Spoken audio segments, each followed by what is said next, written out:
baik. Terima kasih Devi, Bante Sunanda, Bante Prawira, Bante Nata. Mohon izin saya menyampaikan pandangan saya tentang simple gift ya. Ini tadi sudah diborong semua sama Bante Nata. Jadi oke, menarik sekali tadi Bante Nata sampaikan ya, mulai dari poster. Ini calon dokter memang harus detail seperti itu ya Bante Nata ya. Terima kasih, mohon dukungannya Pak. Iya, dokter itu kan harus berpikir secara HIS ya, saya suka mengatakan secara HIS, holistic, integrated dengan sistematis ya. Jadi semakin tinggi pendidikan kita itu sebenarnya tidak menjamin, saya suka mengatakan kepada mahasiswa Semaratuga tempat saya mengajar, saya suka mengatakan kita semakin tinggi kita kuliah, bukan berarti menandakan bahwa kita pasti semakin pintar, belum tentu. Tapi yang berubah itu adalah cara kita berpikir. Ya, sistematika kita berpikir seperti apa ya, bisa lebih sistematis, bisa lebih holistik, bisa lebih integratif. Lah itu yang menandakan kita, yaitu ya Bante Nata ya, kita kuliah susah-susah untuk mencapai doktor itu, sebenarnya itu yang dikejar ya. Oke, baik. Jadi itu tadi pengantar menarik sekali ya yang sudah disampaikan oleh Bante Nata, luar biasa sekali. Beliau membahasnya dengan detail dan sangat rinci dan poin-poinnya sangat jelas. Ya baik, saya pastinya lebih simple karena judulnya juga simple gift ya.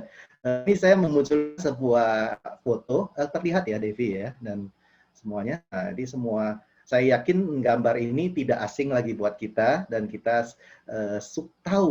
kita langsung tahu bahwa ini adalah gambar ketika Sujata mempersembahkan gift, katakanlah hadiah kaul kepada Petapa Gautama.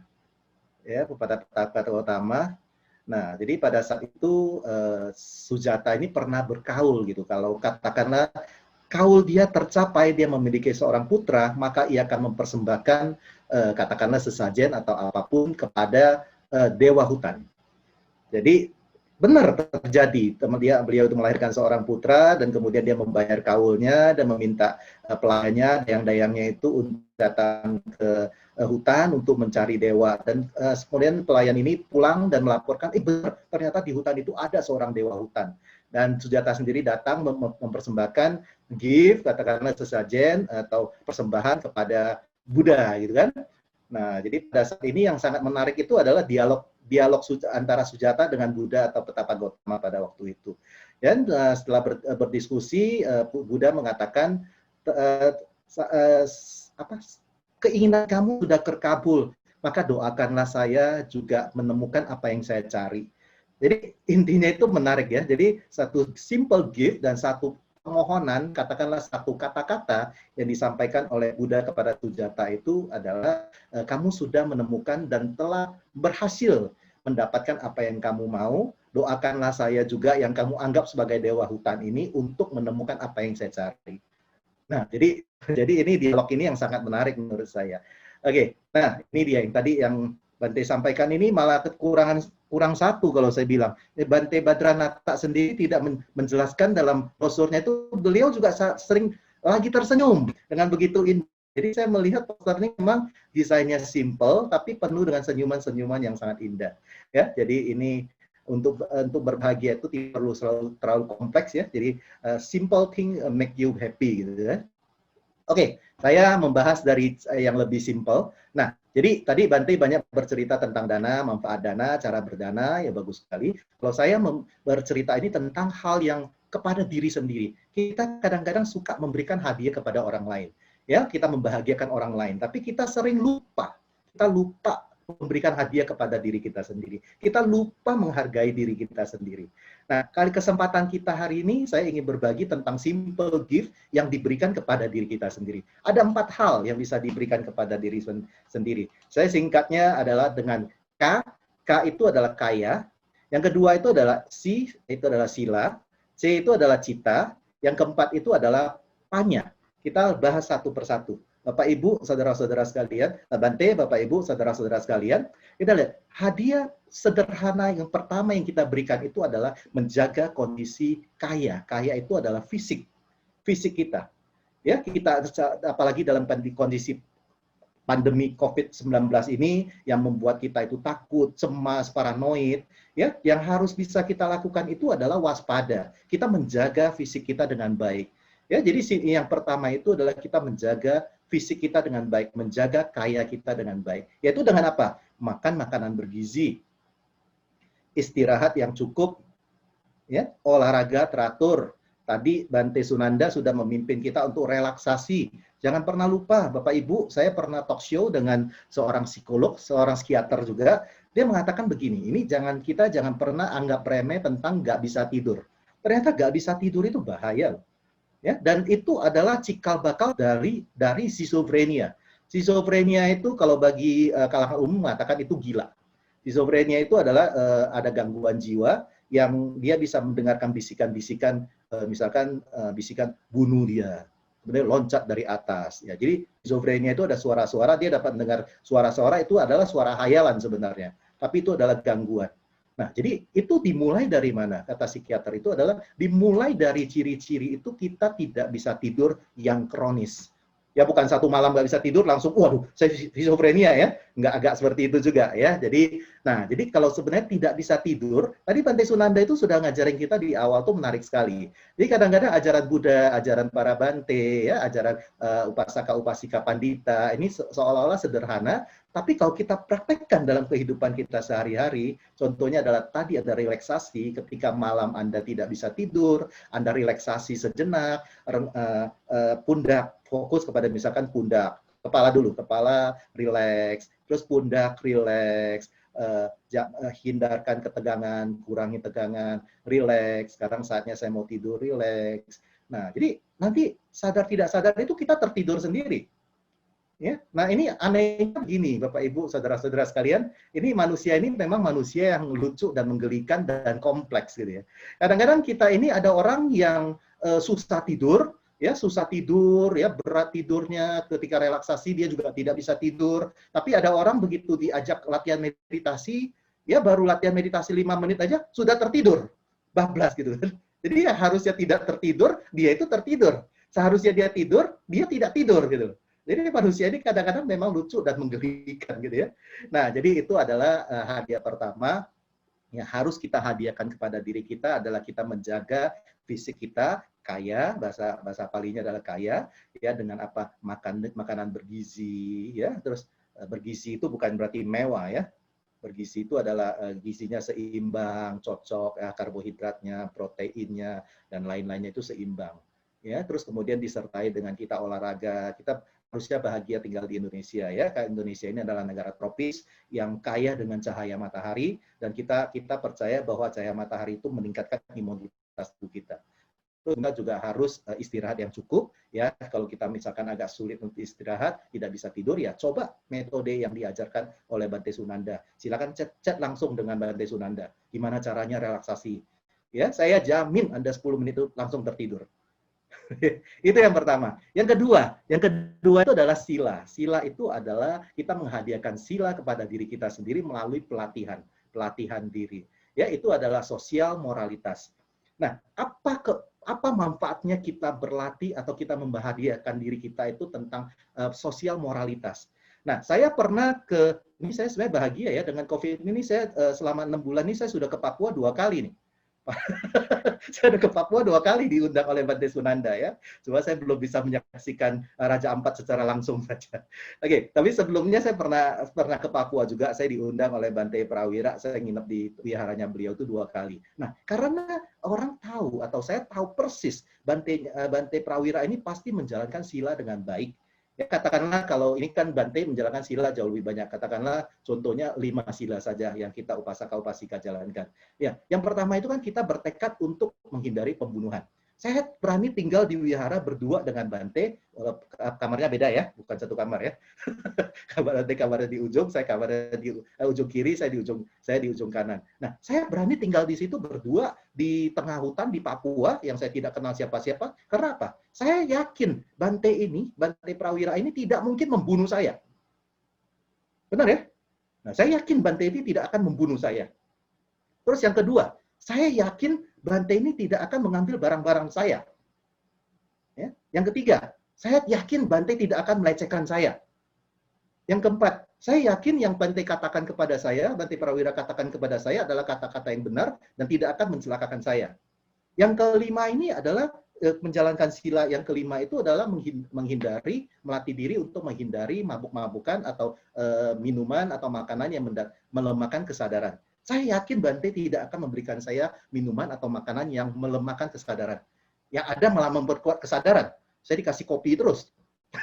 Karena Bante Prawira jago bikin kopi. Padahal saya itu agak bodoh atau buta dalam kopi. Saya tidak bisa membedakan ini mana kopi yang bagus, ini kopi yang sedang, ini kopi yang murah katakanlah.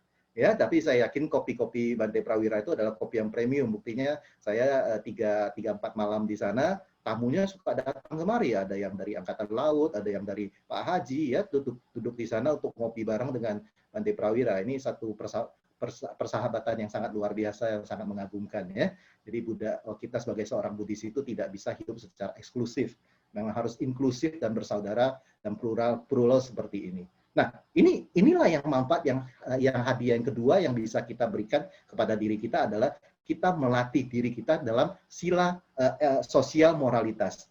Karena ya itu yang tadi, kalau kita orang semua tahu bahwa kita memiliki 5 sila, minimal 5 sila yang baik, orang tentunya pergi dengan kita, tinggal dengan kita, jalan-jalan dengan kita, mereka tidak khawatir lagi.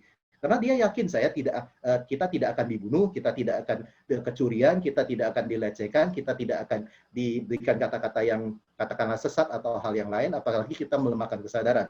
Yang kelima ini kan, sila kelima ini kan agak ngeri-ngeri sedap juga kan. Begitu kita kehilangan kesadaran, pelanggaran 4 sila di atas itu jauh lebih mudah terjadi. Ya, karena ketika kita sadar, kalau kita tidak kehilangan kesadaran kita, sati kita full, mindfulness, kita tahu, oh kita berlatih untuk menghindari pembunuhan. Jika ingin muncul niat untuk membunuh, kita langsung kembali kepada diri kita. Oh, saya berlatih untuk menghindari pembunuhan. Tapi apa yang terjadi jika kesadaran kita itu lemah atau hilang? Ya, 4 sila yang di atas itu menurut saya akan mudah dilanggar. Ya, oke. Kemudian hadiah simpel yang ketiga itu adalah cita. Cita itu adalah pikiran. Kalau saya suka mengatakan adalah spiritual, emosional spiritual. Kalau di sini tentunya banyak sekali poin-poin, tapi karena waktunya singkat, saya akan mencontohkan satu hal saja, yaitu untuk melatihnya adalah tentang memaafkan. Bapak, Ibu, saudara-saudara sekalian, kita mungkin sulit memaafkan orang lain. Ya, orang ini bersalah kepada saya, orang ini menghina saya, orang ini memukul saya sehingga saya muncul kebencian, sehingga saya susah memaafkan dia. Ya, dan saya tunggu waktunya kapan gue balas dendam. Kan kayak begitu ya, kita memendam kebencian. Bapak, Ibu, saudara-saudara sekalian, seperti yang Buddha sampaikan, ya, melalui para Bante juga sering menyampaikan kepada kita, jika kita memendam kebencian dan pada saat itu kita meninggal, maka otomatis kita punya stempel khusus langsung ke neraka. Ya, jadi nggak perlu itu visanya langsung. Jadi nggak perlu pakai check-in lagi segala macam, itu langsung kita punya exit langsung eksklusif privilege untuk masuk neraka. Nah, jadi itu bahayanya memendam kebencian. Nah, itu untuk orang lain saja kita sulit memaafkan. Pernah nggak kita berpikir itu untuk memaafkan diri kita sendiri? Setiap orang sering mempunyai masa lalu yang kurang baik, betul? Setiap orang pernah memiliki pengalaman yang tidak baik di masa lalu. Setiap orang punya pengalaman kegagalan di masa lalu. Ya, saya tadi Bante Nata mengatakan, Devi juga mengatakan, saya sudah katakanlah saya berhasil doktor di 2015. Itu kan orang melihat kesuksesannya. Apakah Anda tahu perjalanan saya, perjuangan saya, kegagalan saya untuk sampai menjadi seorang dokter? Itu bukan satu hal yang mudah. Ya, saya tinggal di Jakarta, kuliah doktor itu di Bandung. You can imagine gitu ya. Bandung dengan Jakarta itu jaraknya 200 km. Ya, saya kuliah setiap Jumat dan Sabtu. Ya. Sebelum saya kuliah di Bandung tuh sebenarnya saya kuliah di Jakarta. Saya gagal di sana. Ya, dan saya memaafkan diri saya. Oh ya, oke. Saya gagal kali ini, tapi saya harus bangkit, saya memaafkan diri saya bangkit, saya berjuang, saya kuliah lagi di Bandung. Ya, dan akhirnya saya kuliah di Bandung, ya singkat cerita 2015 itu saya sidang terbuka dan berhasil mendapat gelar, ya cuma 2 kata sih, kuliahnya 5 tahun cuma dapat 2 kata di depan nama, itu DR. Sedih ya. Sedih ya, perjuangannya begitu luar biasa, bangun jam 4 pagi, ya jam 5 sudah di jalan, harus naik angkot, ya, terus sampai Bandung, ya, kadang-kadang ayam aja belum bangun, kita sudah bangun, udah gentayangan di jalan. Nah, tapi berjuang itu akhirnya cuma dapat 2 kata, DR gitu aja. Nah, tapi itu satu kebanggaan. Nah, yang saya mau katakan adalah mentalitas spiritual itu adalah salah satunya adalah memaafkan. Kita juga perlu memaafkan diri kita sendiri, ya, dan juga orang lain. Nah, cerita memaafkan ini di Anguttara Nikaya, kalau saya tidak salah dijelaskan ada beberapa jenis manusia. Tipe manusia yang pertama itu adalah bagaikan menulis di atas batu. Ya, tipe manusia yang kedua itu adalah menulis di atas pasir. Ya, tipe manusia yang ketiga itu adalah tipe menulis di atas air. Bapak Ibu, Bapak Ibu, saudara-saudara sekalian, Anda sudah bisa bayangkan ya, kebencian kita itu, tipe manusia pertama itu, kebencian kita itu bagaikan ditulis di atas batu. Itu susah hilangnya. Ya harus dipahat ulang baru bisa hilang. Yang tipe yang kedua itu adalah kebencian kita itu bagaikan menulis di atas pasir. Ya, ketika angin maaf datang, ketika air datang, ya, air datang, kemudian air maafan datang, dia akan terbawa, kemudian tulisan di atas pasir itu akan hilang. Nah, yang ketiga ini adalah menulis di atas air. Cepat sekali. Ya, begitu kita tulis sudah hilang, begitu kita tulis sudah hilang. Nah, jadi sebenarnya dalam konsep pemaafan itu kita alangkah baiknya itu adalah kita adalah tipe manusia yang ketiga. Ya, segala kesalahan kita, kegagalan kita, kita maafkanlah diri kita sendiri dan juga kita memaafkan orang lain yang bersalah kepada kita. Ya, di dalam Mahayana, dalam teman kita di Mahayana ini ada Suhu Prawira, ada teman-teman, ada yang lain juga konsep Mahayana kan ada Chankui, ada kata pertobatan.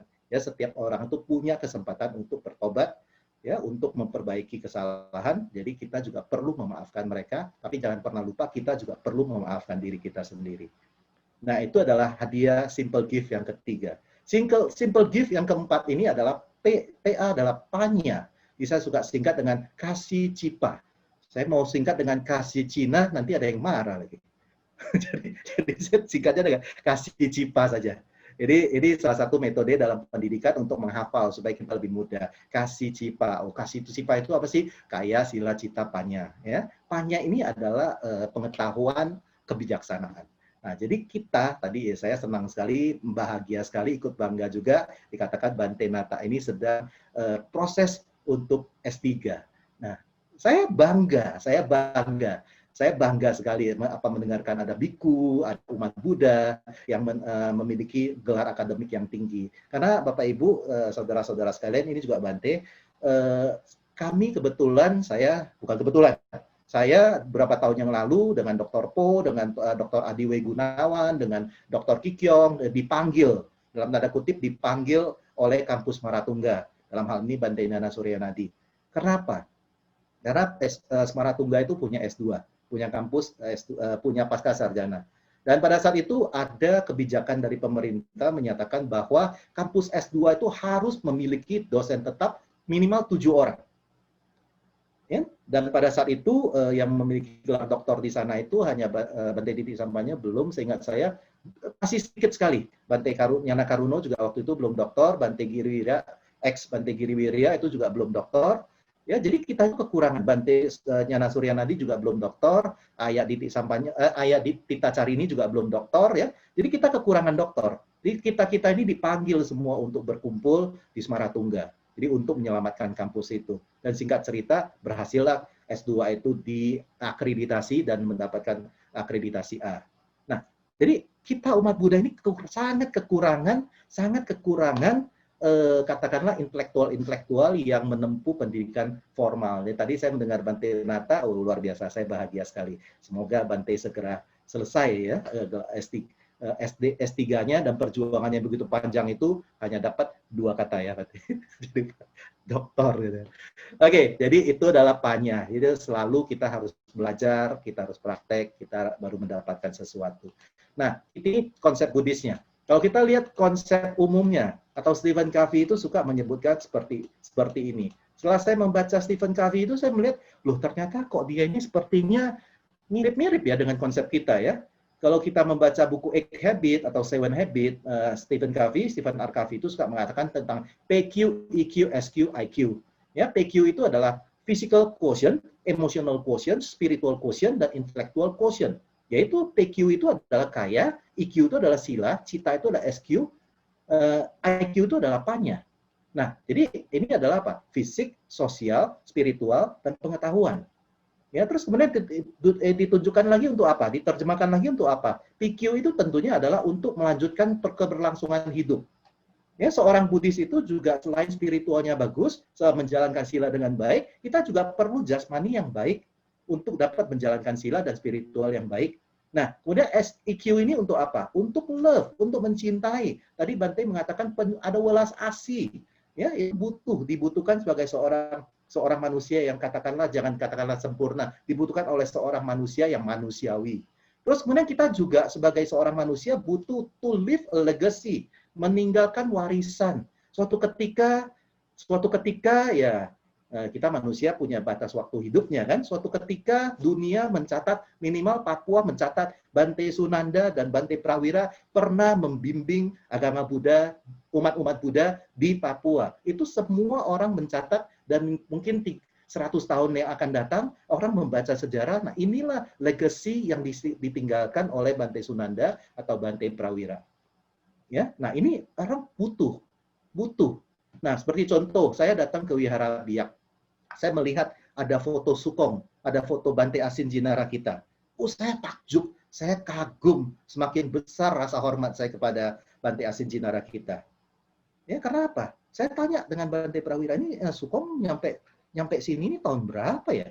Kalau nggak salah waktu itu Bante Prawira mengatakan kepada saya, kalau nggak salah tahun 80-an atau 90-an awal. Saya, waduh, luar biasa sekali ya. Sukong datang pakai apa ini? Ya, pasti ya nggak tahu, mungkin pakai darat, kemudian disambung laut. Ya, yang jelas kan waktu itu udara masih kurang lancar ya. Tapi Sukong tuh sampai ke Papua. Saya yakin di Bante Sunanda juga di wiharanya Bante Asinjinara kita juga nyampe di sana ya, di Jayapura, di apalagi tuh di Merauke dan di yang lain-lain juga Bante Asinjinara kita sampai di situ. Saya begitu terbang ke Biak dengan yang teknologi yang sekarang yang begitu canggih, pesawat yang bagus, yang jet plane, ya sampai ke Biak itu, aduh, pinggang sakit lah, kepala pusing lah, jet lag lah, inilah itulah, banyak banget tetek bengeknya.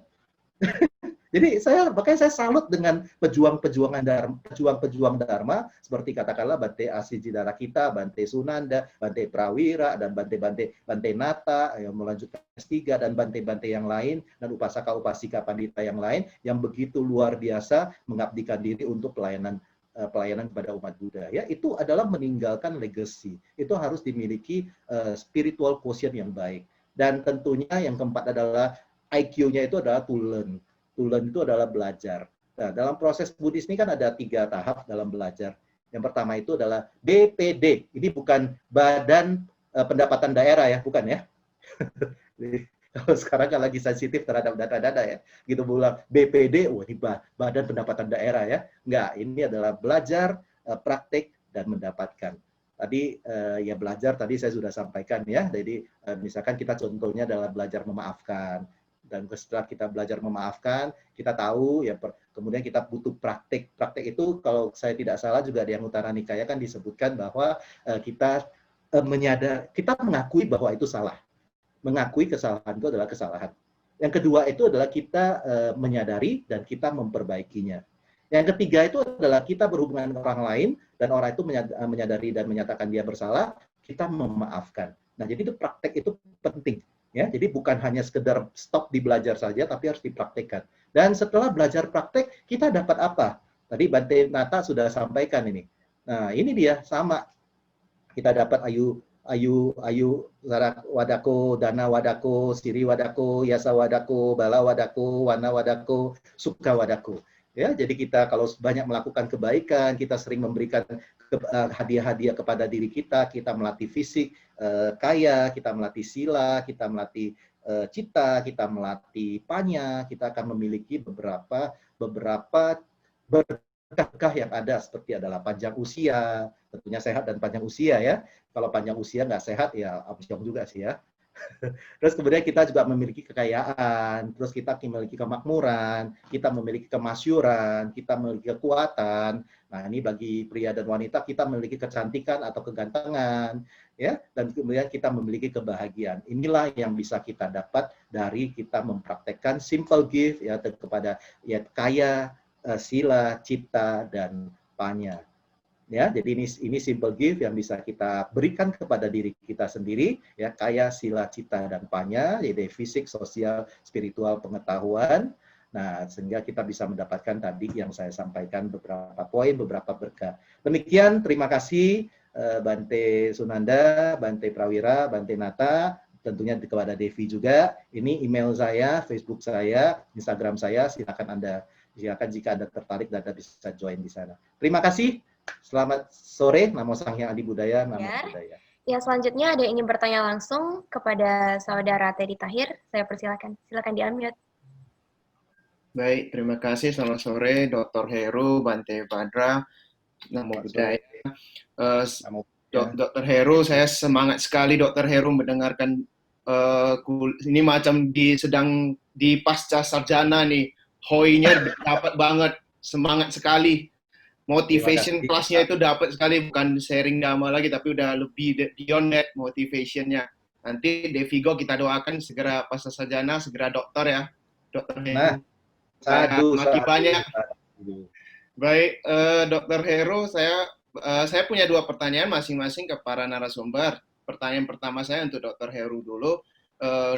Menurut Bapak, karena ada Sang Buddha mengatakan bahwa pemberian dana tertinggi itu adalah dhamma.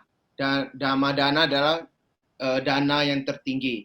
Nah, bagaimana pandangan Bapak menurut statement itu, ataukah hanya pemberian yang sekedar saja? Artinya yang terbaik itu adalah pemberian dana, ataukah pemberian yang kalau materi kita membangun wihara atau memberikan kepada sangha, tentu di dalam sutta dikatakan juga imbalannya besar begitu. Tapi kan pemberian dana itu kan go beyond that gitu. Bagaimana pandangan Bapak? Terima kasih. Oke. Pertanyaan kedua yang mau ditujukan kepada Bante langsung aja. Oh, boleh, baik. Baik, Bante, terima kasih. Pertanyaannya begini, Bante. Menurut Bante, pemberian yang terbaik itu artinya motivasi kita memberi itu karena kita berharap atau karena kita ingin melepas. Memang tadi Bante ada menyinggung pada pertanyaan sebelumnya itu, tapi karena kita memberi itu karena ingin melepas atau karena kita ingin sesuatu imbalan. Artinya melepas itu untuk melengkapi parami kita di situ, salah satunya. Terima kasih. Silahkan dokter dulu. Ya, Devi ini ngomong-ngomong, Devi ini ada di mana ya? Di Papua ya? Devi di Sibolga.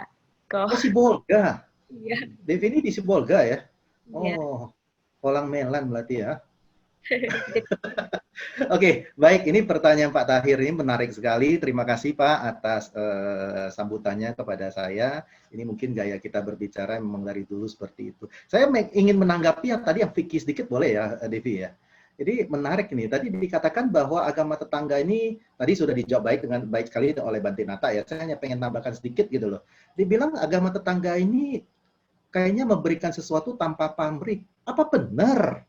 Justru di tetangga itu malah lebih ekstrim kalau menurut saya nih.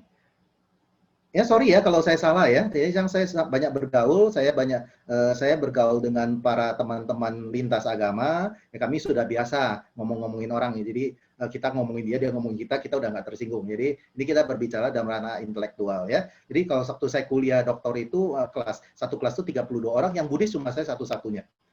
Ya, jadi kita udah tahu lah ya, itu adalah minority kompleks ya, selalu dijadikan objek bully. Bante Nata juga seperti ini, apalagi biku. Ya, saya yakin satu kampus jangan-jangan cuma satu, bukan satu kelas lagi, satu kampus. Yang Bante Nata benar ya. Kalau Buddhis itu di kelas saya itu cuma saya satu-satunya yang Buddhis. Nah, jadi saya jadi banyak diskusi dengan mereka gitu loh.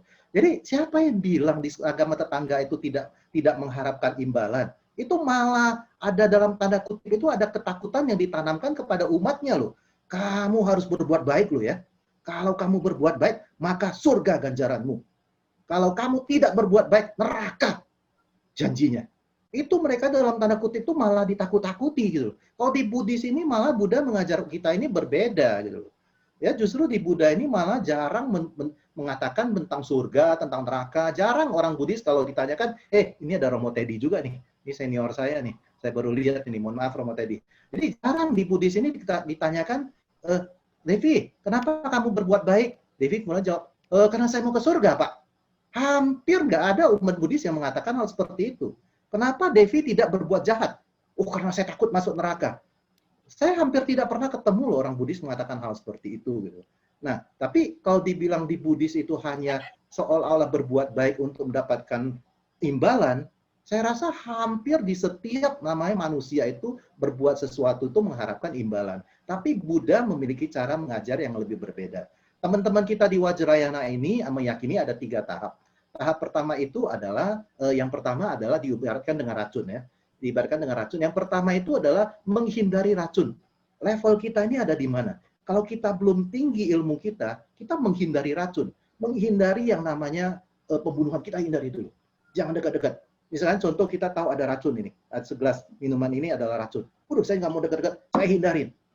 Ya, itu level yang pertama, yang paling rendah. Terus level yang kedua itu adalah menjaga racun. Saya sudah tahu minuman ini beracun. Saya jaga, jangan sampai minuman ini masuk ke dalam tubuh saya. Atau jangan terkena ketika saya luka. Atau saya ketika memegang, saya harus pakai sarung tangan. Saya menjaga racun. Ya, tidak lagi paranoid menghindar. Oh, pokoknya saya nggak mau dekat-dekat, ada racun. Oh, nggak mau dekat-dekat. Nah, level kedua kita sudah menjaga. Level yang ketiga itu adalah mengolah racun. Ya, racun itu diolah sampai menjadi obat. Kan kita tahu bisa ular itu sangat mematikan. Tapi bisa ular itu juga adalah obat yang sangat manjur, sangat mujarab.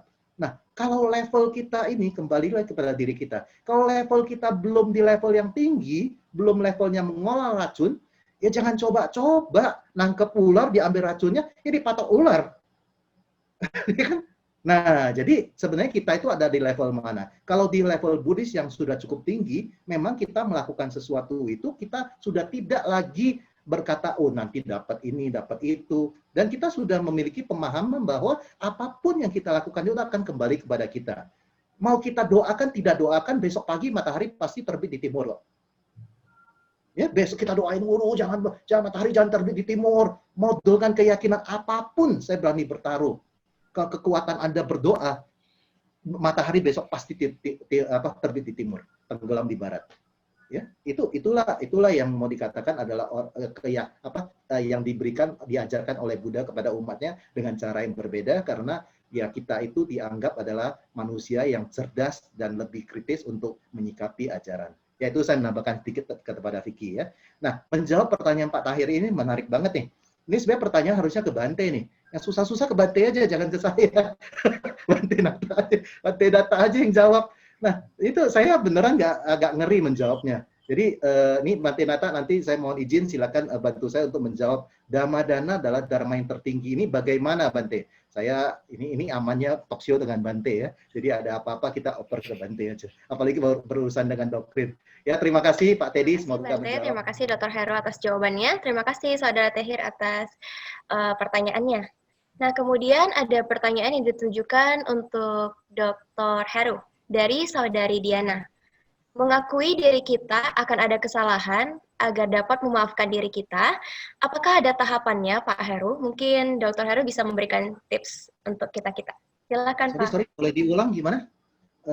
Tahapan untuk memaafkan diri kita setelah mengakui kesalahan. Oke, baik. Jadi sebenarnya yaitu ya dituliskan di Anguttara Nikaya itu, saya lupa poinnya berapa, nanti Bante Sunanda atau Bante Nata bisa bantu saya. Yang pertama itu adalah memang kesalahan itu beneran yang kita akui bahwa itu kesalahan. Itu yang paling penting, itu adalah landasan yang paling pertama. Kalau kita belum ngaku bahwa itu salah, lah gimana mau minta maaf? Kan setelah ini masalahnya adalah begini, begitu ceritanya ada dua orang ya senggol, begitu senggolan. Ada dua kasus nih ceritanya, senggolan. Terus ini berdua nih bingung nih, yang salah yang mana nih? Kalau dua-duanya kebetulan umat Buddha, yang menarik, oh mohon maaf saya yang salah. Itu juga satu lagi bilang, mohon maaf saya yang salah, mengakui kesalahan kan? Dia akui dulu baru dia mohon maaf kan? Itu masalah selesai nih. Yang jadi masalah itu adalah yang kita sering lihat adalah ketika tabrakan, saya bilang kamu salah, kamu bilang saya salah. Ya, sama-sama tidak mau mengakui kesalahan. Ya bagaimana bisa melalui proses yang kedua. Nah, yang menarik itu adalah begini, saya punya satu cerita nih. Mudah-mudahan waktunya masih ada ya. Jadi ceritanya begini. Devi masih bisa ya? Saya cerita sedikit. Nah, jadi ceritanya ada dalam kakek nenek melangsungkan proses perayaan pernikahan emas. Jadi sudah 50 tahun mereka menikah. Ya, ketika mereka pada acara itu, pada puncak acara itu, si kakek itu dengan penuh kasih dia memotong ikan, ya ada seekor ikan. Dan orang Tionghoa itu kan suka menggunakan ikan ya, karena kan filosofinya kan yin yin yu yi, jadi selalu ada hasil tiap tahun. Nah, jadi potong ikan dan kepala ikan ini diberikan kepada si nenek ini. Begitu nenek ini menerima kepala ikan itu, nenek itu menangis jadi-jadinya. Si MC-nya ini terharu. Ini sebenarnya nenek ini menangis karena apa? Dia bilang, akhirnya diwawancarai lah, karena MC-nya yang jadi MC itu Heru Suherman yang agak kepo ya, jadi diwawancarai lah si nenek ini. Terus ditanyakan, nenek itu begitu terharu ya, si kakek ini memotong kepala ikan dan diberikan kepada nenek. Sambil terseduh-seduh nenek ini menjawab, Heru, kamu tahu nggak, saya ini 50 tahun kawin dengan si kakek ini. Kamu tahu, tiap kali kakek makan, dia memotong kepala dan memberikan kepala ini kepada saya. Ya bagus sekali ya, Nek. Kakek begitu cinta dengan nenek ya. Apa yang cinta? Kamu tahu nggak, saya paling benci makan kepala ikan. Dia ngomong seperti itu kan. Kaget saya sebagai MC-nya kan. Kemudian, saya merasa bersalah. Akhirnya saya melihat kepada si kakek. Kakeknya juga akhirnya meneteskan air mata. Dan akhirnya saya mewawancarai si kakek. Ini cerita aja ya. Saya mewawancarai kakek dan bertanya, kakek apakah benar selama 50 tahun itu, kakek itu selalu memotong, ketika makan ikan selalu memotong, memberikan kepala kepada si nenek. Dia bilang, iya, saya merasa bersalah. Saya minta maaf kepada nenek. Tapi tahukah kamu bahwa kakek ini paling suka makan kepala ikan? Dan yang paling suka kakek makan ini kakek berikan kepada nenek karena cinta saya kepada nenek. Nah, ini kadang-kadang hal seperti itu juga butuh komunikasi, Bapak Ibu, saudara-saudara sekalian. Ketika kita mengakui, kita juga perlu komunikasi. Kita perlu komunikasi juga. Anda bayangkan, sebuah cinta, nah itu makanya Master Frit Arhan suka mengatakan begini, loving without understanding is suffering. Dan Abu Dha dengerin baik-baik ya. Loving, mencintai tanpa mengerti, ya, tanpa memahami adalah penderitaan. Nah, ini seperti contohnya kakek ini. Dia begitu suka makan kepala ikan, dia bahkan merelakan tidak makan kepala ikan dan selama 50 tahun itu diberikan kepada nenek, si nenek. Tapi dia lupa, si kakek ini bertanya, apakah nenek ini suka makan kepala ikan apa tidak? Dia kan love, saya mencintai. Saya memberikan yang saya sangat sukai diberikan kepada orang yang paling saya cintai. Tapi karena tidak memahami, tidak menggunakan komunikasi, maka si nenek itu malah merasakan, aduh 50 tahun nih saya harus makan kepala ikan yang tidak saya sukai. Nah, inilah yang perlu dikomunikasikan. Nah, dalam proses memahami dan memaafkan diri kita sendiri, juga butuh proses komunikasi kepada diri kita sendiri. Kita itu sering dalam psikologi dikatakan self-talk. Kita bisa itu sering berbicara dengan diri kita sendiri. Ya, jadi apakah itu adalah, tapi saya anjurkan itu adalah satu kebenaran ya, bukan pembenaran. Ini hati-hati, ini dua hal yang berbeda. Kebenaran dengan pembenaran. Misalkan saya kebetulan hari ini agak moodnya kurang baik, ya dapat informasi baca-baca tentang COVID itu bikin saya mumet. Akhirnya ketika tiba-tiba istri saya muncul menyapa saya kaget dan mood saya jelek, langsung saya katakanlah berkata lebih kasar kepada istri saya gitu kan. Nah, jadi pada saat itu kan respon langsung gitu kan. Saat itu, setelah itu biasanya kita, aduh, saya kok tadi berkata kasar kepada istri saya, saya minta maaf kepada istri saya. Dan saya juga katakan, kenapa saya bisa melakukan hal seperti itu ya? Ini kebenaran ya, saya melakukan hal yang tidak baik kepada istri saya. Pada saat itu tensi saya lagi tinggi, mood saya lagi kurang baik. Kenapa bisa seperti itu? Ya saya perlu melatih diri dengan lebih baik. Ya, mungkin saya kurang relaksasi yang seperti yang diajarkan oleh Bante Mata. Kalau saya mempraktekkan relaksasi, mungkin saya tidak akan melakukan, saya bisa mengontrol diri saya dan saya tidak melakukan kata-kata kasar kepada istri saya. Nah, jadi ini adalah kebenaran, bukan pembenaran. Kalau pembenaran gimana? Alah, lu udah tahu saya lagi stres, udah ada COVID, makin banyak yang mati, makin banyak teman yang kayak gini. Wah, kamu bikin gua kaget, ngomong keras-keras, gua kaget nih, makanya maki. Nah, itu pembenaran. Itu beda ya. Jadi seperti itu. Jadi prosesnya memang harus diakui, disadari, kemudian diperbaiki, ya, dan juga butuh dimaafkan. Prosesnya seperti itu. Jadi terima kasih. Ya. Selanjutnya, Dr. Heru, silakan. Baik, terima kasih. Ini Devi tadi mengatakan sepatah dua kata, berarti cuma boleh dua kata ya. Jadi terima kasih aja. Oke, nggak bercanda. Baik, jadi simple gift ya tadi saya setelah mendengarkan Bante Nata tambah satu lagi. Sebenarnya tadi kan cuma ada 4 ya. Saya mengatakan simple gift itu tidak hanya selalu diberikan kepada orang lain, tapi kita juga perlu memberikan gift kepada diri kita sendiri. Ya, kita juga perlu melatih diri kita yaitu melalui kasih cipa tadi ya. Jadi kaya, sila, cita, panya. Di mana kaya itu adalah pelatihan fisik, sila itu adalah pelatihan sosial, moralitas, cita itu adalah mental spiritual, yang panya itu adalah pengetahuan kebijaksanaan. Jadi ditambah yang tadi Bante Nata katakan adalah jangan lupa tersenyum, lakukan segala sesuatu dengan tulus, bahagia. Hadiah ini diberikan kepada orang lain juga akan membahagiakan, dan hadiah ini diberikan kepada diri kita juga akan membahagiakan dan mendamaikan diri kita. Semoga kita selalu sehat, kita selalu bahagia, imunitas kita itu tumbuh. Jangan lupa kita sebagai seorang umat Buddha yang baik, jangan lupa juga sebagai warga negara yang baik, tetap ikuti protokol pemerintah, pakai masker, ya walaupun jangan bilang, oh saya akan berlindung pada Buddha, Dharma, dan Sangha, selalu dalam lindungan Bodhisattva, nggak perlu pakai masker. Oh itu bodoh, itu bukan umat Buddha yang pintar ya, itu bodoh. Jadi selalu pakai masker. Yang kedua itu tetap jaga jarak. Yang ketiga menghindari kerumunan. Ya kita orang Indonesia memang suka hobinya kongko-kongko, gosip-gosip. Sementara ini hindari dulu. Yang keempat itu adalah menjaga kesehatan, cuci tangan. Itu 4 protokol pemerintah. Kalau umat Buddha tambah 1. Ya, tingkatkan parami. Inilah waktunya meningkatkan parami. Ya, kita melakukan kebaikan, kita yakin imunitas tubuh kita ini akan lebih tinggi karena endorfin itu akan muncul. Ketika endorfin muncul, tubuh kita akan sehat, imunitas kita akan tinggi, omnitofok kita semua terbebas dari COVID-19, dan kita berusaha memutus jodoh karma dengan COVID-19, supaya COVID ini cepat-cepat pulang ke alamnya, jangan balik lagi. Demikian, terima kasih. Namo Sangyang Bante Sunanda, terima kasih. Bante Nata, Bante Prawira, Romo Senior, terima kasih. Devi juga, terima kasih. Selamat sore, Namo Sangyang Adi Budaya, Namo Buddhaya. Namo Buddhaya.